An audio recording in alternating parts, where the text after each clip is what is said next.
I guess Mm. what's worse, either being alone, exploring the stars, and not discovering any other forms of life, not even basic life, or going out and discovering a bunch of advanced life that's extinct, knowing, oh, life is common, but we're probably next. I don't. Well, I What's a don't darker image? I don't know because that's a little bittersweet, right? Because that means that life does get to exist and creates itself commonly. That's true. It just doesn't get to a point to where it gets to meet each other.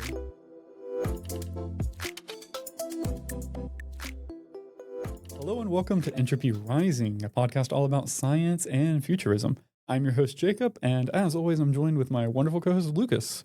Lucas, how are you doing today? Doing wonderful, Jake. How are you? Yeah, doing great. Can't complain. We're here, we're recording, and we're going to be talking all about one of my favorite solutions to the Fermi Paradox, which is the great filters theory. Oh, yeah, that's a fun one. Mostly because it just envelops a little bit of everything. It is, yeah. As far as Fermi Paradox solutions go, this one I think is one of the most broad, and a lot of the other Fermi Paradox solutions could really be called filters and fit into this theory. Absolutely. Some of the ones that we've discussed on this episode so far definitely fall into that category. Rare Earth hypothesis being one of the biggest ones. In many ways, that is one of the filters that we're going to be talking about in this episode. Okay, but before we jump into that, let's talk a little bit about what the Fermi Paradox is at its core. Absolutely. So for those of you who might be new to the show or just need a little bit of a refresher, we have talked about the Fermi Paradox before in some of our earlier episodes, but I do want to just give a quick recap. So the Fermi Paradox is effectively just the question of, given how large the universe is and how many planets there are out there, why don't we hear from life? Why don't we see aliens, right?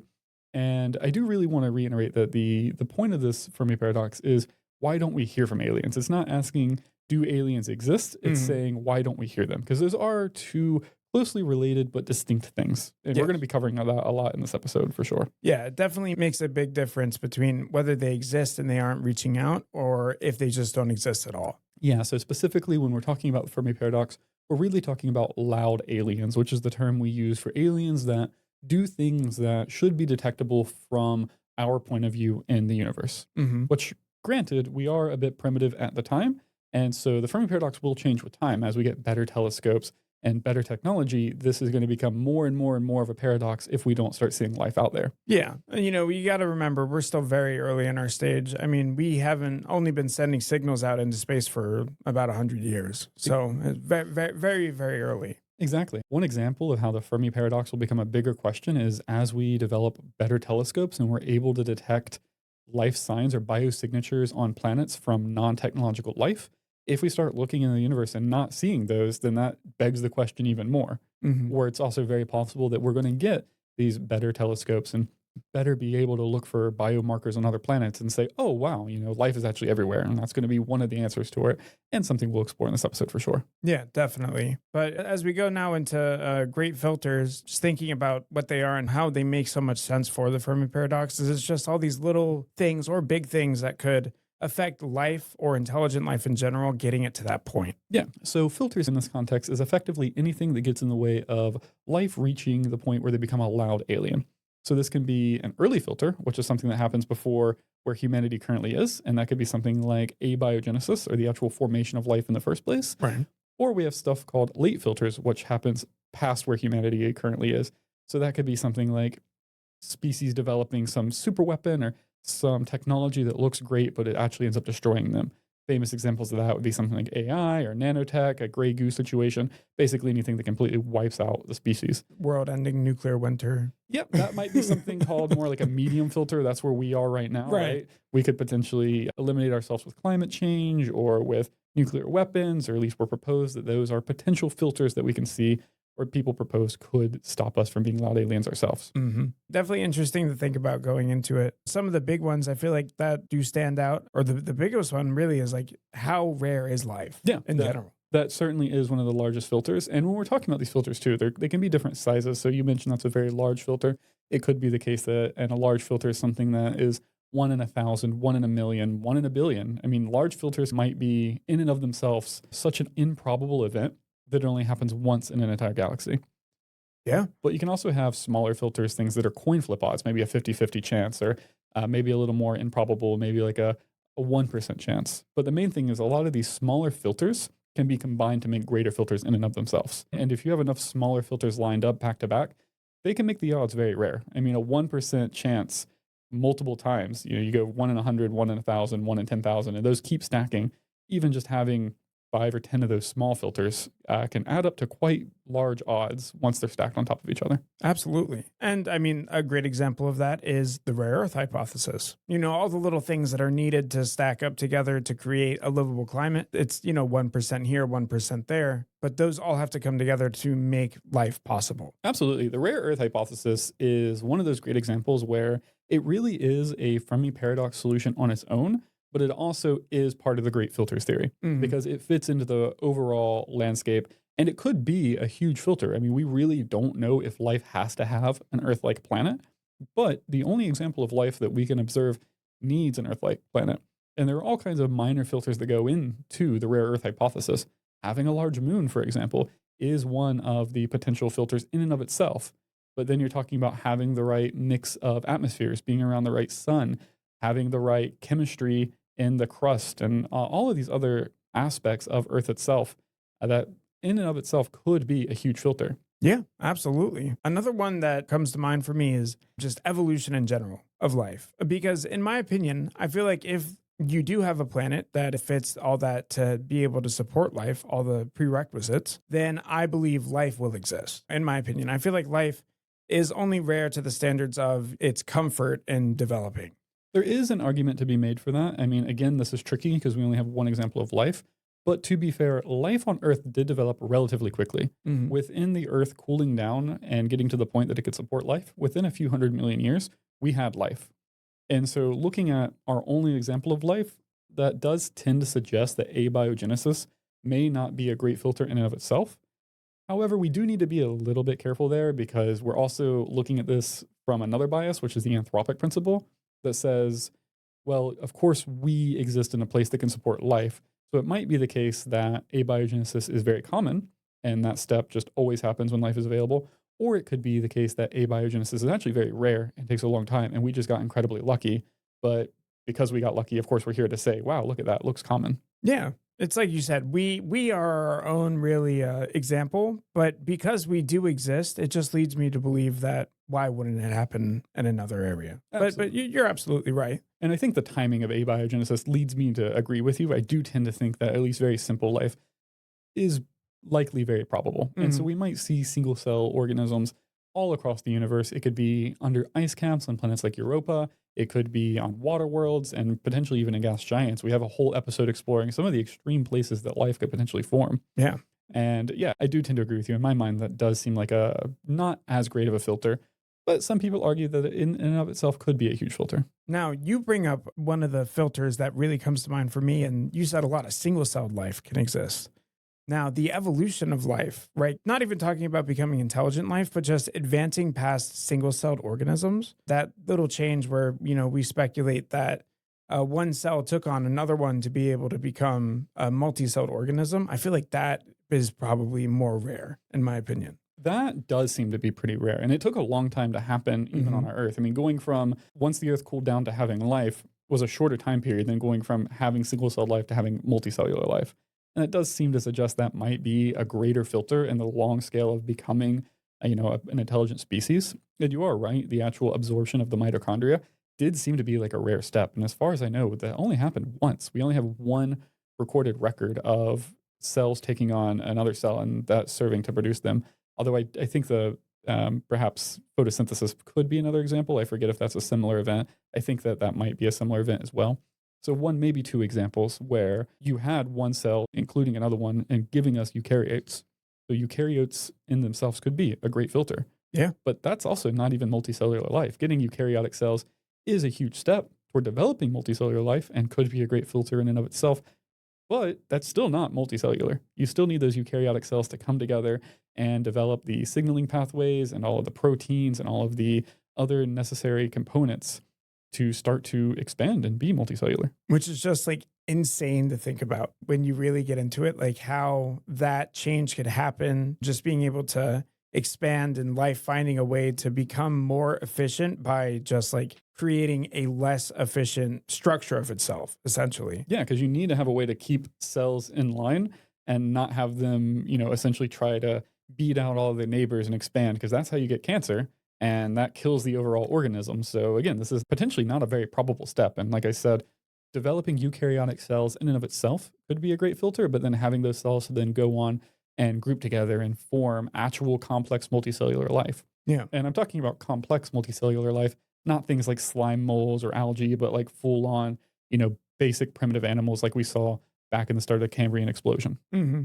Yeah, and that's just one example of like this single point that had to happen for life to get to this step. And then, not to mention, once you have multicellular life, then it has like the Earth hasn't just seen one extinction event. It has seen what hundreds since life has existed. I think there's like 7 or 8 great extinctions we could point to. Undoubtedly, probably a few that we just don't know about that we've missed in the fossil record. And then, like you said, potentially hundreds of minor extinction events. And a lot of those, especially the grand extinction events that we had more than enough potential to completely wipe out life as we know it. But it didn't. It left, maybe 1% of life or 0.5% of life left on Earth. And then that life rebuilt.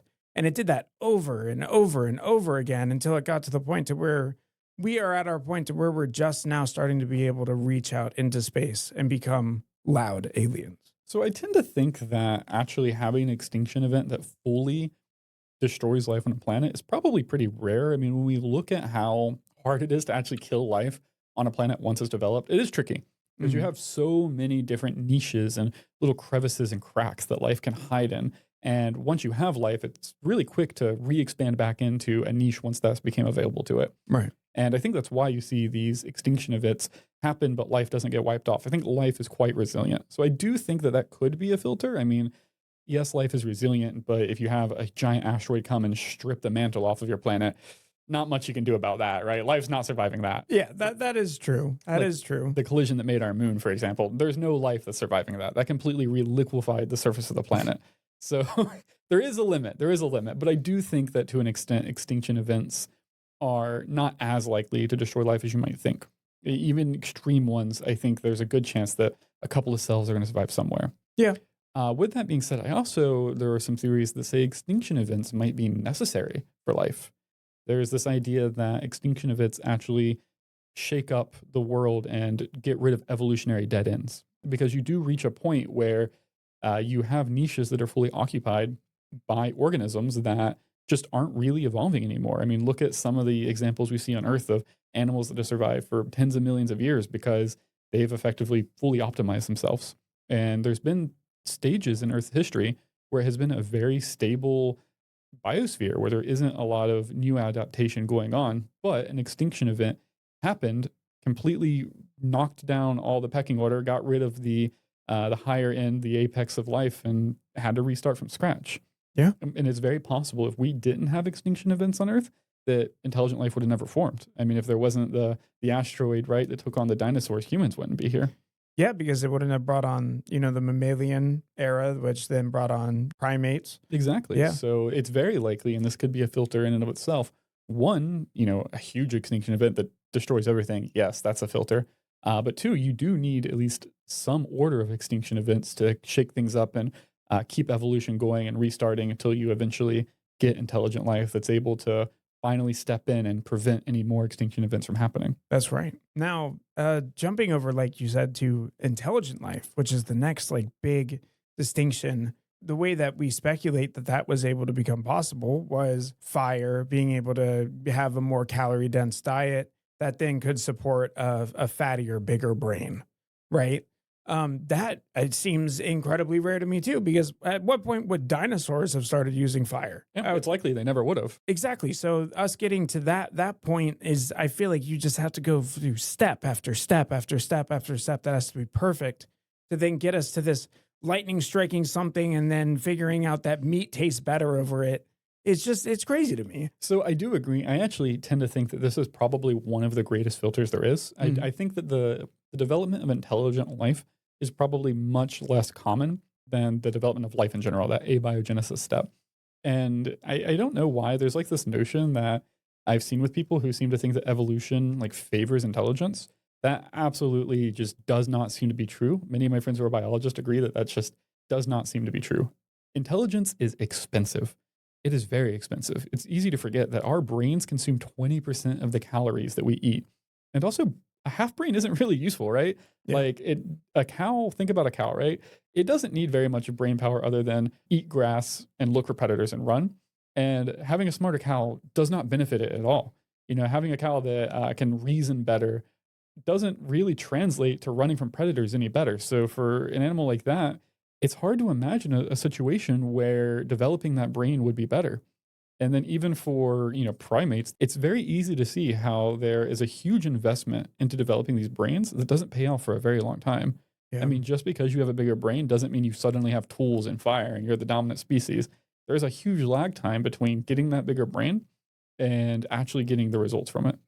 Now, I feel like one of the big things that affected intelligence being able to progress, especially in primates, was they had the physical tools to be able to, use it, right? And when I say tools, I don't mean like tools that they created. I mean like thumbs and the ability to speak, like not speak language, but vocalize to each other, Or and just non-vocal communication as well. and then also being a group, like pack creatures, the same way how we see other intelligent life, in like corvids and orca whales, dolphins, things like that. They all have some sort of developed communication. Yeah. So I do agree. And research does seem to suggest that one of the things that tends to drive intelligence is being social. Mhm. And we've seen that in a lot of ways. And that does make sense because, again, you have to think to develop intelligence, you need to think of an evolutionary pathway where bigger and bigger and bigger brain constantly pays off. And it needs to pay off immediately and as well as in the future. Yes. And one of the ways it can pay off immediately is by effectively unlocking the ability to work as a group. That's already a huge payoff. If you can work as a group and target prey that way, you get more food, more calories, and there you go. That's already a benefit of a bigger brain. But like you said, in addition to that socialization, we happen to have the appendages, the ability to make and manipulate tools. Yes. I mean, there's all kinds of smart social animals out there. Look at canines, look at whales, but they don't really have any appendages that allow them to manipulate their environment and develop tools. So it's very probable that the pathway humans took was, again, being social, working in groups that kept compounding to drive bigger and bigger brains, and then communication, again, bigger brains. And then as a byproduct of that, we developed tools. And then that just, again, eventually at that point, you're reaching intelligence. Yes, absolutely. And just being able to, really maximize on calories by using those tools. I really do believe aquatic species could never reach that level because they couldn't develop fire, which Or- allowed for us to, really draw all that nutrition out of food. Or maybe they could. We did a video on that. No, we did, right. But they would do that by, as what I'm talking about is like being able to cook. No, I right? fully, yeah, we do have a whole video on underwater life and how they might have a pathway toward evolution and developing brains. But we acknowledged in that episode as well that it's an uphill battle when you're an aquatic species by a lot. They would have to have like a special means of generating heat underwater and things like that, which we did cover. But yeah, that's a much less likely pathway. Exactly. I should say. So you need to have a species that both has the social ability and the ability to interact with their environment. Mhm. But moving on to that, just a closing thought on that is to say intelligence, in my opinion, is probably one of the greatest filters we see. And I think that's probably what weeds out a lot of life from becoming a loud alien. Yeah. Now, the next one that you mentioned is those future filters, Yeah. right? Like our mutual destruction. Yes. So those are interesting, right? A lot of people like to point out, one of the most obvious filters is like nuclear war, because obviously that was a huge fear of humanity for the past couple of decades. This is an interesting one because I don't actually think that's a great filter Mm-hmm. for a couple of reasons. For one, we have to be under the notion that these filters need to be universal, not just to humanity. They have to apply to any species we can envision evolving in the galaxy. So all the filters we talked about before are universal. They're basic evolutionary steps that life needs to go through. But self-annihilation isn't, I think, necessarily as universalizable. It's very probable or very possible to imagine species that aren't as aggressive or as stupid to develop these weapons and use them on each other. Or even if they are, you have to remember humanity hasn't done it yet. So right now we can't prove that that's an inevitable. On top of that, nuclear weapons don't necessarily guarantee that we won't become loud aliens. we've never possessed enough nuclear weapons to fully drive our species extinct. I know like a lot of people like to say that we have, but even in the height of the Cold War, we did not have enough nuclear weapons to eliminate every human on Earth. And even the resulting fallout wouldn't have eliminated all the humans. It would have set us back potentially by a lot, maybe hundreds, maybe even thousands of years. But even if you want to take a really pessimistic view and say it set us back to the Stone Age, it set us back 10,000 years, which I don't actually think is likely, but let's say it did. That's a minor road bump when you're talking about the scale of the universe. And even if a lot of species set themselves back 10,000 years every now and then, on the scale of millions, hundreds of millions of years that we're talking about here, it's a roadblock. It's nothing. It doesn't really answer the question why we don't see them. That is very true. We talked about the resilience of life through extinction events. It would just be essentially like that, except humans, we have shown great resilience over time and other events like that. And it could even force us to progress faster in some areas. Very possibly. Another one that people like to say is a Fermi Paradox solution or a filter. This is a solution on its own, which maybe we'll make an episode about, but it also falls into the great filter theory, is the idea of AI, right? Right. You're going to have an AI uprising that's going to drive your species extinct. That might very well happen, but that also isn't really a filter in terms of seeing loud aliens, assuming that that's an intelligent AI that then will go on to explore the galaxy, or at the bare minimum modify its own star in such a way that we would be able to detect it. Yeah. I mean, we've talked about that in previous episodes as well, but my opinion on that is just that's an evolution of us at that point. It would be a gruesome one, our destruction, because an AI that we generated decided that we were obsolete. But that is the same as any other species advancing into its next form. That's why you don't see multiple different, steps of evolution for a creature. You just see its current one. And if we were to turn into AI, that's all that would be. Yeah, and there is real reason an AI might leave the Earth. I mean, again, we always talk about, we've done so many episodes talking about Dyson swarms and Dyson spheres, but for an AI that develops, it's going to see a humongous source of free energy up in the sky. And it makes a lot of sense that it might start sending out solar collectors to go and power itself by the star. I mean, if an AI really wants to grow and expand, then what better way to do that than to harvest the energy of the star, to use that for computation? And at that point, you're starting to build a Dyson swarm, and that is a loud alien. That is something we could detect now. Yeah. And I mean, if we went out there and we saw AI, building up something, we wouldn't be like, oh, that's not an alien because it's AI. Although I might start to be nicer to ChatGPT if I saw that. Absolutely. It's just like, that's entirely artificial intelligence that is built up. And it just leaves you thinking like, well, maybe they didn't just spawn, like where'd the organic life go? Maybe we should stop.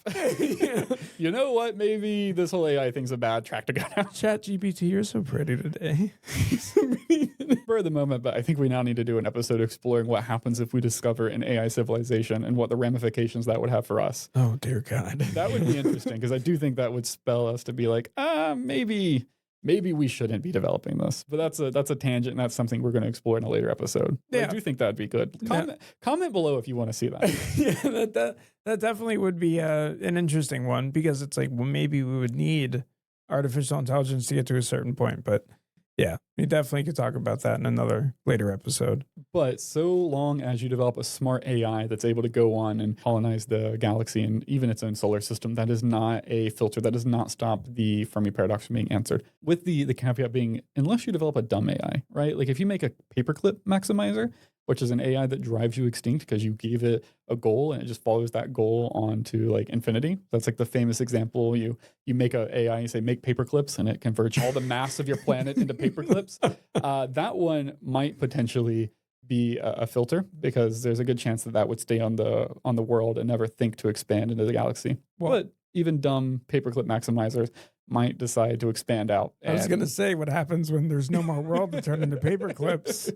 Time to go out there. And then you've created a galaxy destroyer. It turns everything into paper clips. So again, even that could potentially still lead to a loud alien, although one you don't want to see coming your way. Yes, no, it would definitely be cool. Like that would be like a cool Love Death Robots Yeah. episode, like how the paperclip creator it evolved to become intelligent enough to expand just to make paperclips. Yes. Yeah, there's a fun game about that called Paperclip Maximizer. Oh my god. And that's the same solution for like a gray goo, right? Potentially a gray goo situation, the idea being you develop nanotech that goes crazy and converts your whole world into like this gray goo of nanotech.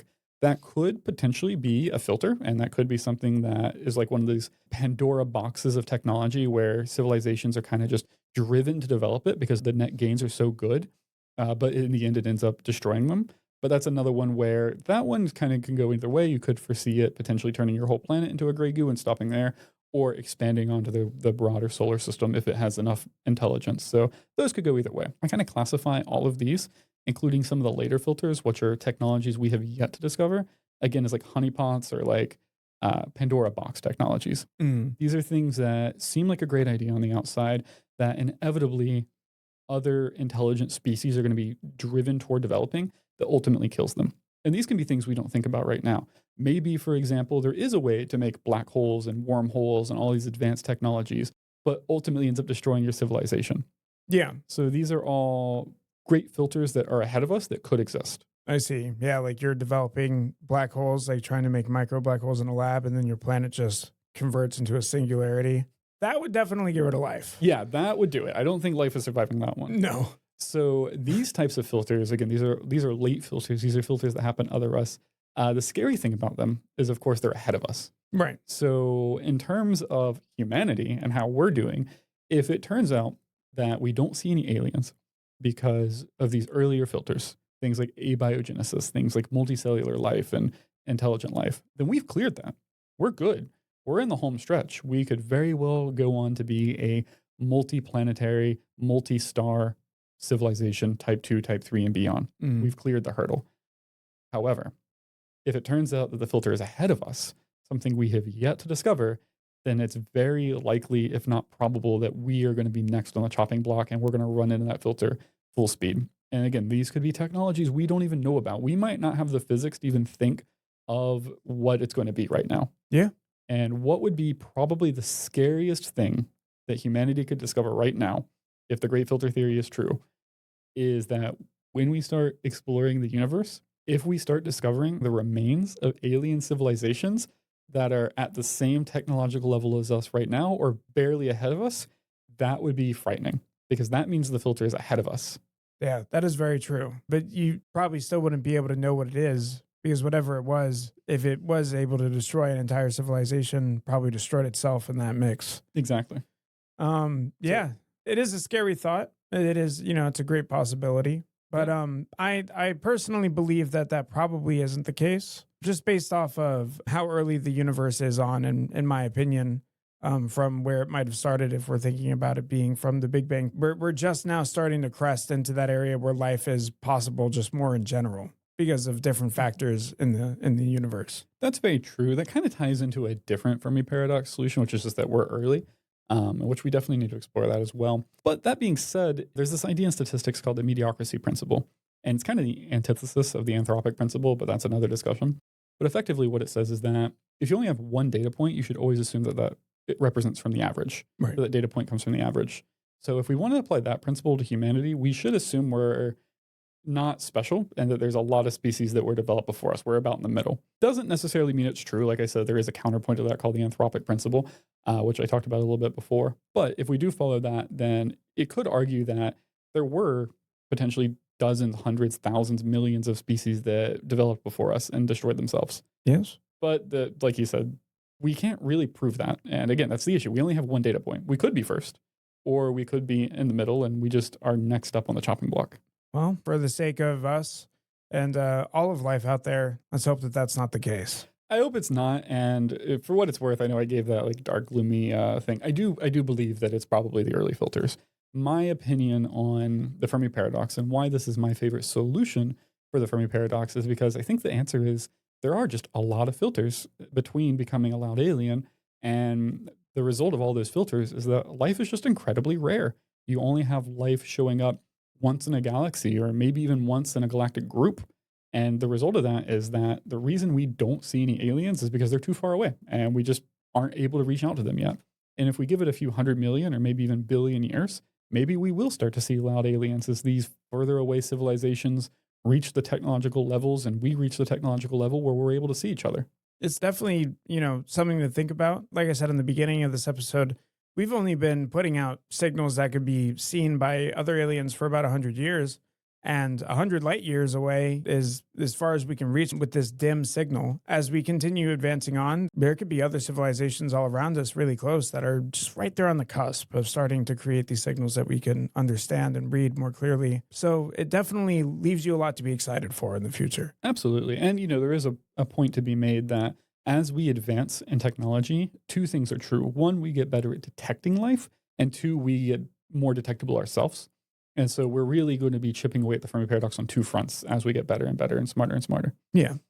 Of course, assuming that other theories don't come into play, like the dark forest theory, things like that, and everybody isn't hiding. If there is life out there and they are within our galaxy, at least, it stands to reason if we don't destroy ourselves, we will find them one day. That is true. Assuming they're not hundreds of billions of light years away. And by the time we're able to get there, it's too late, right? There's some galaxies we'll never be able to traverse. Yeah.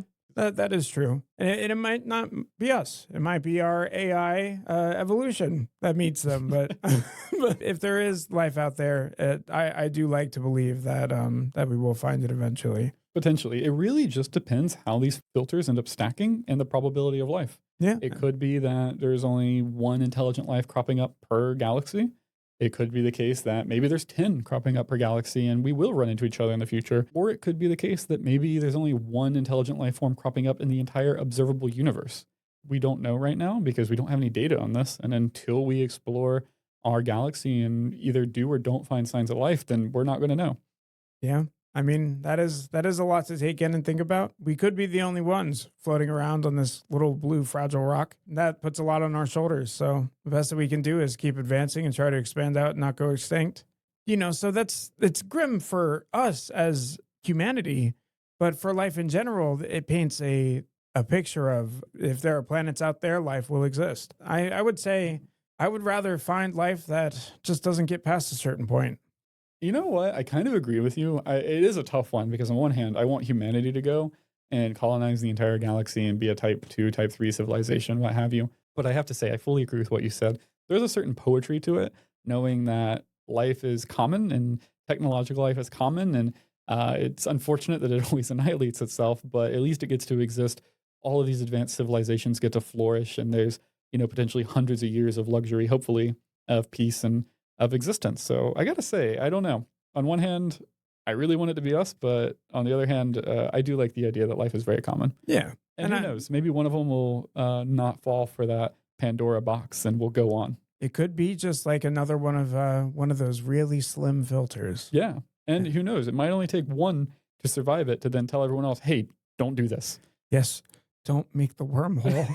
It sucks your planet into oblivion. But yeah, I would say great filters is probably one of the things that I ponder most when I'm laying in my bed at night, just because it has so many infinite possibilities. But I've definitely covered the big ones that pop into my mind. Same here. So I want to say thank you all so much for joining. I hope you enjoyed the episode. If you did, please leave a like and comment. It always helps us out a ton. And please join us next week where we're going to be discussing ring worlds from small to large and how they might or might not be possible. Yeah, it's going to be an exciting episode. Thank you all for tuning in, and we'll see you later. Take care. Bye-bye.